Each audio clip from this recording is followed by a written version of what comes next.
हाय मैत्रिणींनो, कशा आहात तुम्ही? मजेतच, मी पण मजेतच. तर आज आपण पालकाची भाजी बघणार आहोत, ती सुद्धा रेस्टॉरंट स्टाईल एकदम. त्यासाठी मी भाजी स्वच्छ धुवून शिजायला घातली आणि त्याबरोबर हरभरा डाळ घातलेली आहे. ती हरभरा डाळ शिजेपर्यंत भाजी शिजवायची. आणि त्यासाठी एक कांदा मध्यम आकाराचा, 10-12 लसूण पाकळ्या, अर्धा इंचाचा आल्याचा तुकडा आणि 2 हिरव्या मिरच्या हे टाकायचे, ते मी घेतलेले. आता ही भाजी मिक्सरमध्ये आधी बारीक करून घ्यायची, म्हणजे डाळ पण त्याच्याबरोबर एकदम बारीक होती. आणि त्याच्यातलं निघलेलं पाणी आहे ते टाकून नाही द्यायचंय, त्याच्यातच टाकायचंय. पौष्टिकतेने भरपूर असलेली अशी ही भाजी एकदम रेस्टॉरंटमध्ये गेल्यानंतर जशी आपल्याला मिळते तशीच होतीये एकदम. बघा, ही एकदम पेस्ट झालेली आहे, डाळ पण त्याच्याबरोबर एकदम पेस्ट झालेली आहे. आता तोपर्यंत फोडणीची तयारी करूयात. 2 कवळे तेल घातलेले आणि त्याच्यात कांदा टाकून घ्यायचा आहे.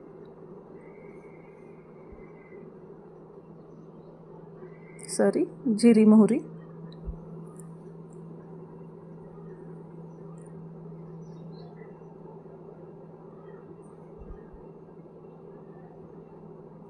आणि नंतर कांदा टाकून घ्यायचा आहे.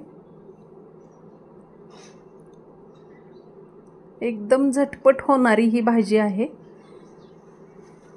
आता एक टोमॅटो मी आधीच भाजी बरोबर टाकायला पाहिजे होतं, पण ते टाकलं नव्हतं, त्यामुळं आता परत एकदा टोमॅटो टाकून भाजी फिरवून घ्यायची आहे, म्हणजे टोमॅटो एकदम पेस्ट होऊन जाते त्याच्यात.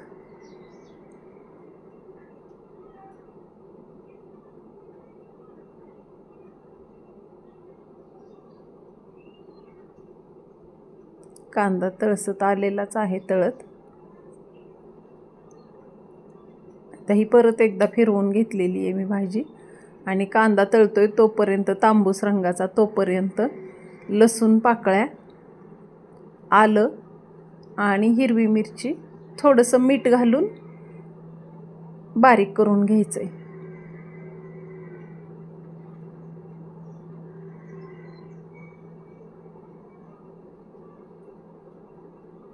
आता हे बारीक झालेलं आहे.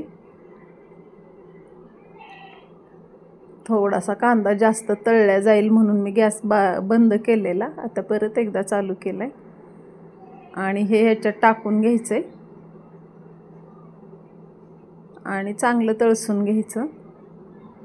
याला आपण शेंगदाण्याचं कूट घालणार नाही आहोत. लाल तिखट घालायचे, हळद घालायची आहे आणि परत एकदा चांगलं तळून घ्यायचे ह्याला. आणि सर्व भाजी टाकून द्यायची आहे ह्याच्यात. ह्याला शेंगदाण्याचं कूट घातलेलं नाही आहे, शेंगदाणे घातलेले नाही आहेत फुटी करून. आणि बेसन पीठ थोडंसं घालत असतो, ते पण घातलेलं नाही आहे, कारण मी त्याच्या जाग्याला हरभरा डाळ घातलेली आहे. ही एवढी चविष्ट स्वादिष्ट भाजी होतीये, खूप छान. टिफिनला सकाळी सकाळी द्यायला म्हणलं तरीसुद्धा छान होतीये. पण आज मला शेतात जायचं होतं आणि काल बाजार आठवडी झाल्यामुळे मी पालक आणलेला, त्यामुळं शेतात छान लागते भाजी, हिरव्या भाज्या, त्यामुळे मी आज हे केलेली आहे. आणि मी टिफिन भरत आहे शेतात जाण्यासाठी. कांदा निवडायला बायका आहेत, त्यामुळे तर मी टिफिन भरते तोपर्यंत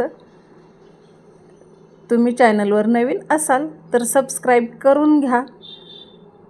व्हिडिओ आवडला असेल तर लाईक करा, शेअर करा. आणि हो, तुम्ही ही भाजी बनवून बघा आणि कमेंटमध्ये मला सांगा की ह्या पद्धतीने भाजी केल्यानंतर कशी लागली आणि तुम्ही करता त्या पद्धतीने केल्यानंतर कशी लागते. मी साध्या पद्धतीने पण मागे टाकलेली आहे चॅनलवरती. आता ही ढाबा स्टाईल, रेस्टॉरंट स्टाईल टाकलेली आहे. ती खूप अप्रतिम अशी चव लागते ह्या भाजीची. थोडंसं सलाद पण घेणार आहे मी शेतात नेण्यासाठी.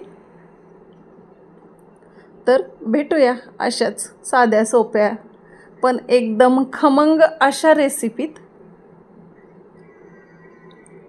ज्या की खूप थोड्या साहित्यात घरातल्या होते. भाज्या असो, कुठला पदार्थ असो, मेनू असो, तो घरातल्या घरातच घरातल्या वस्तूत झालेला असतो. त्याच्यासाठी वेगळं काही आणण्याची गरज नसते. पण मी ज्या पद्धतीने करते त्या पद्धतीने तुम्हीसुद्धा बनवून बघत जावा आणि कमेंटमध्ये मला सांगत जावा. तोपर्यंत धन्यवाद.